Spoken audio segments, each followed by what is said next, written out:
कैसे हैं आप सब? आशा करते हैं आप बहुत अच्छे होंगे, स्वस्थ होंगे और अपनी अपनी पढ़ाई में व्यस्त होंगे। तो चलिए बच्चों, हम आज का अपना पाठ शुरू करते हैं। आज का हमारा पाठ है काल। आज हम काल के बारे में पढ़ेंगे। देखिए, पढ़िए और समझिए। दादी जी मंदिर गईं, माता जी मंदिर जा रही हैं, दीदी मंदिर जाएंगी। उपर्युक्त तीनों वाक्यों में क्रिया कार्य करने का समय अलग अलग है। पहले वाक्य में कार्य बीते हुए काल में पूरा हो चुका है। दूसरे वाक्य में कार्य अभी चल रहा है। तीसरे वाक्य में कार्य आने वाले काल में पूरा होगा। क्रिया के इन विभिन्न रूपों से उसके होने के समय का बोध हो रहा है। अतः काल का सामान्य अर्थ है समय। तो बच्चों, जिस वाक्य से या जिस शब्द से हमें ये पता चले कि क्रिया किस समय में हो रही है, वो अभी चल रही है, हो चुकी है या होने वाली है, तो ये हमें काल से पता चलता है। काल का अर्थ है समय। क्रिया के करने या होने के समय को काल कहते हैं। काल के 3 भेद होते हैं। पहला भूतकाल, दूसरा वर्तमान काल, तीसरा भविष्यत काल। भूतकाल क्रिया के जिस रूप से यह बोध हो कि कार्य बीते हुए समय में हुआ था, उसे भूतकाल कहते हैं। जैसे शाहजहां ने ताजमहल बनवाया, राम ने रावण को मारा। तो बच्चों, काल के 3 भेद हैं, भूतकाल, वर्तमान काल और भविष्यत काल। भूतकाल वो होता है जिसमें कार्य बीत चुका है, मतलब कि काम पहले हो चुका है, वो भूतकाल होगा। जैसे शाहजहां ने ताजमहल बनवाया, तो वो आज नहीं बनाया, वो पहले ही बन चुका है, तो ये भूतकाल का वाक्य है। उपर्युक्त वाक्यों से बोध होता है कि कार्य बीते हुए समय में हुआ था, अतः यहाँ भूतकाल है। भूतकाल की पहचान: यदि था, थे, चुका था, चुके थे, चुकी थी, गई, गए आदि शब्द क्रिया के रूप में आए तो वहाँ भूतकाल होता है। तो यहाँ बच्चों भूतकाल की पहचान दी गई है कि हमें क्या शब्द अगर वाक्य में आए तो हमें पता चलेगा कि ये वाक्य भूतकाल का है। जैसे था, थी, थे, चुका था, चुकी थी, गए थे, तो ऐसे शब्द अगर वाक्यों में आए तो ये भूतकाल के वाक्य होंगे। दूसरा है वर्तमान काल।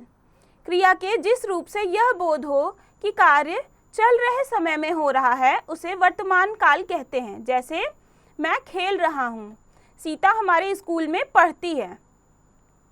तो बच्चों, वर्तमान काल वो होता है जिससे हमें ये पता चलता है कि काम जो है वो अभी समय में चल रहा है, वो न तो खत्म हुआ है न ही आगे होगा, वो अभी चल रहा है। जैसे बच्चा खेल रहा है, तो बच्चा खेल रहा है तो वो अभी खेल रहा है, तो ये वर्तमान काल होगा। उपर्युक्त वाक्यों से बोध होता है कि कार्य चल रहे समय में हो रहा है, अतः यहाँ वर्तमान काल है। वर्तमान काल की पहचान: यदि है, हैं, रहा है, रही है, ता, ते, ती आदि शब्द क्रिया के रूप में प्रयोग हों तो वहाँ वर्तमान काल होता है। तो बच्चों, वर्तमान काल की पहचान ऐसी होती है कि यदि क्रिया के रूप में ता, ते, ती, हैं, है, रहा है, रही है इन शब्दों का प्रयोग हो तो वहाँ वर्तमान काल होता है। तीसरा है भविष्यत काल। क्रिया के जिस रूप से यह बोध हो कि कार्य आने वाले समय में होगा, उसे भविष्यत काल कहते हैं। जैसे मैं आज स्कूल नहीं जाऊंगी, लगता है आज वर्षा होगी। तो बच्चों, भविष्यत काल वहाँ होता है जहाँ हमें पता चले कि कार्य न तो बीत चुका है न ही अभी हो रहा है, वो आने वाले समय में होगा। जैसे लगता है आज वर्षा होगी, तो इस उदाहरण में वो होगी बोल रहा है, यानी कि न तो वर्षा हो चुकी है ना ही हो रही है, वो आने वाले समय में होगी या होने वाली है। तो ऐसा वाक्य जहाँ से हमें पता चले कि काम आने वाले समय में होगा, वहाँ भविष्यत काल होता है। उपर्युक्त वाक्यों से बोध होता है कि कार्य आने वाले समय में होगा, अतः यहाँ भविष्यत काल है। भविष्यत काल की पहचान: यदि गा, गे, गी आदि शब्द क्रिया के साथ आए तो वहाँ भविष्यत काल होता है। तो बच्चों, भविष्यत काल की पहचान है कि क्रिया के रूप में गा, गी, गे आदि शब्दों का प्रयोग किया जाता है। पाठ पढ़कर हमने जाना, कार्य के करने या होने के समय को काल कहते हैं। काल के 3 भेद होते हैं: भूतकाल, वर्तमान काल, भविष्यत काल। बीते हुए समय को भूतकाल कहते हैं, चल रहे समय को वर्तमान काल कहते हैं, आने वाले समय को भविष्यत काल कहते हैं। अभ्यास। तो चलिए बच्चों, अब हम इस पाठ के अभ्यास को करते हैं। पहला प्रश्न है, सही विकल्प पर सही का चिन्ह लगाइए। क, क्रिया के करने या होने के समय को क्या कहते हैं? तो बताइए बच्चों, क्या कहते हैं? विशेषण, क्रिया विशेषण, काल। तो क्रिया के करने या होने के समय को काल कहते हैं। यहाँ तीसरा विकल्प सही है, हम उस पर सही का चिन्ह लगाएंगे। ऐसे ही आपको बाकी के प्रश्नों में सही विकल्प ढूंढने हैं और उन पर सही का चिन्ह लगाना है। प्रश्न 2 है, निम्नलिखित वाक्यों में आए काल का नाम लिखिए।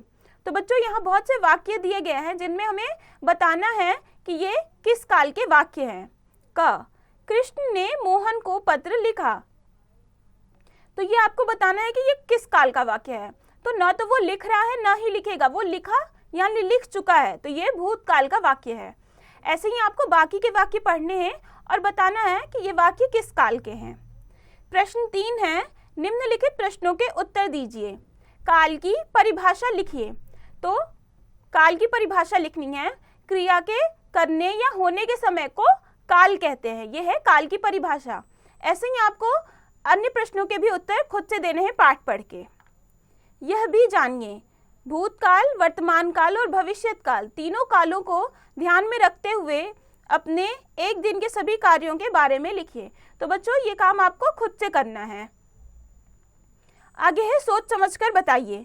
शनिवार के बाद सीधे सोमवार आ जाए और रविवार न आए तो आपको कैसा लगेगा? तो ये आपको बताना है कि आपको कैसा लगेगा। अच्छी बात, समय को कभी व्यर्थ नहीं गंवाना चाहिए। हमें अपने सभी काम समय पर ही पूरे करने चाहिए। तो बच्चों, ये पाठ यहाँ खत्म हुआ। हमने इस पाठ में काल के बारे में पढ़ा, उसके भेद पढ़े और उनको कैसे पहचाना जाए ये भी पढ़ा। तो अब आप इस पाठ को खुद से पढ़िए, समझिए और इसके बचे हुए अभ्यास खुद से कीजिए।